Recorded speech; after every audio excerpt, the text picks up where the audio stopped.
వినబడదు అని దేవుని యొక్క వాక్యం సెలవిస్తూ ఉంది. హల్లెలూయా. ఈరోజు నీ దేశమున అన్నాడు దేవుడు ఇక్కడ వాక్యంలో. మనం ఏ దేశంలో ఉన్నాం చెప్పండి ఒకసారి. భారతదేశం ఈ లోకపరంగా దేవుని వాక్యం ఇక్కడ. హల్లెలూయా. పరదేశం అంటే పరయోళ దేశాన్ని కాదు, పరలోక పట్టణము అనగా దేవుడు మన కొరకు నిర్మించినటువంటి నూతన యెరూషలేము. హల్లెలూయా. అంటే ఈ లోకమంతా పాడైపోయింది, ప్రదేశం, ఇల్లు పడగొట్టబడిందండి. గాలివానకు మన ఇల్లు పడిపోయింది. ఏం చేస్తాం ఇప్పుడు? అయితే కొత్త ఇల్లు ఆ ప్రదేశంలో మొత్తం తీసేసి కట్టుకోవాలి, లేదు అంటే వేరొక ఇంటిలోనికి మనము షిఫ్ట్ అవ్వాలి. అవునా?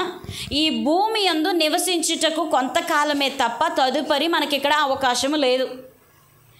మరి మిగిలి ఉన్నటువంటి ఆత్మను కాపాడుకోవడానికి ఆత్మ సంబంధమైనది ఎక్కడ ఉంది అని మనకు తెలియాలా వద్దా?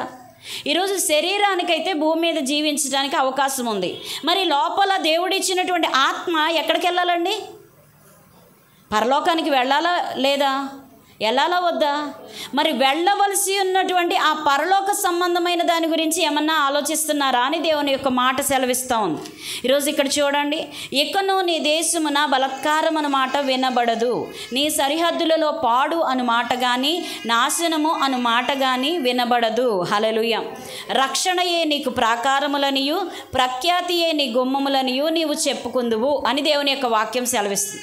ఈరోజు మన జీవితంలో, ఈరోజు మన భవిష్యత్తులో, ఈరోజు ఈ జీవితము శాంతి సమాధానంగా ఉండాలని మనం ఆశిస్తే ఏ దేశంలో మనం జీవించాలంట? ఈ భూలోక సంబంధమైన వాటి యందు మనము మనస్సు ఉంచక పర సంబంధమైన వాటి యందు మనము మనస్సు ఉంచితే ఏం జరుగుతుందంటండి? దేవదూతలు మన ఇంటి ముందు కావలి ఉంటారంట. హల్లెలూయా. మన ప్రయాణములలో దేవదూతలు మనకి పాదములకు రాయి తగులకుండా ఆయన యొక్క కృప చేత మనల్ని రక్షించటానికి సిద్ధ మనసు కలిగిన వాడు దేవుడు. హల్లెలూయా. అయితే ఇంకొక మాట, నీ సరిహద్దులలో పాడు అను మాట కానీ నాశనము అను మాట కానీ వినబడదు అని దేవుని యొక్క వాక్యం సెలవిస్తూ ఉంది. హల్లెలూయా. వినబడదంట. దేవుని యొక్క మాటలు చూస్తే ఎలా ఉన్నాయి? మన జీవితంలో దుఃఖం లేదు, మన జీవితంలో ఏం లేదు, పాడు నాశనము ఇలాంటివి ఏవి కూడా మీది కాదంటున్నాడు. ఎక్కడ ఉంటే? నీ దేశములో నువ్వు ఉంటే. ఇక నీ దేశములో అన్నాడు కదా దేవుడు. అది ఏ దేశము అంటే క్రీస్తు ప్రభువు ఉన్న చోట, అనగా క్రీస్తు ప్రభువు మనకు అనుగ్రహించు ఆ దేశములోనికి మనము ఇష్టపూర్వకంగా ఆ రాజును మనము ఒప్పుకుంటే ఏం జరుగుతుందండి? పాడు అను మాట కానీ నాశనము అను మాట కానీ మన జీవితాల్లో మన భవిష్యత్తులో ఉండటానికి వీల్లేదు అని దేవుని యొక్క వాక్యము సెలవిస్తూ ఉంది. హల్లెలూయా.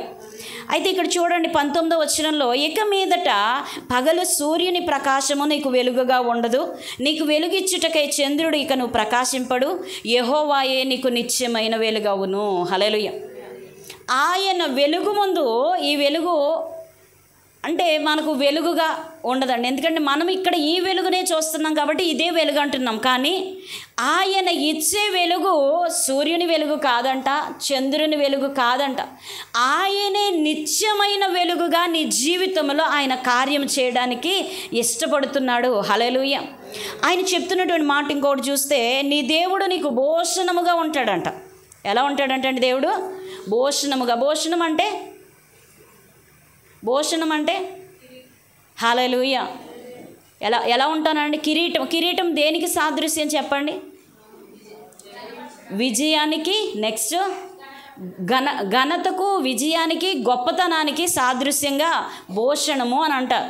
నీ దేవుని చేతిలో నువ్వు భూషణ కిరీటముగా ఉంటావు అని కూడా వాక్యం ఉంది. ఇక్కడ చూడండి, నీ దేవుడు నీకు భూషణముగా ఉంటాడు, నీ దేవుని చేతిలో నువ్వు భూషణముగా ఉంటావని మరొక చాట రాయబడి ఉంది. మరి ఇక్కడ ఏమని రాయబడి ఉంది? నీ దేవుణ్ణి నీవు గనక రాజుగా చేసుకుంటే. హల్లెలూయా. ఈరోజు ఆ దేశం ఎక్కడ ఉంది అంటే నీలోనే ఉంది. ఆ దేశం ఎక్కడుంది? మనలోనే. ఏంటి ఆ దేశము? ఏది ఆ దేశము చెప్పండి ఒకసారి. హృదయము. హల్లెలూయా.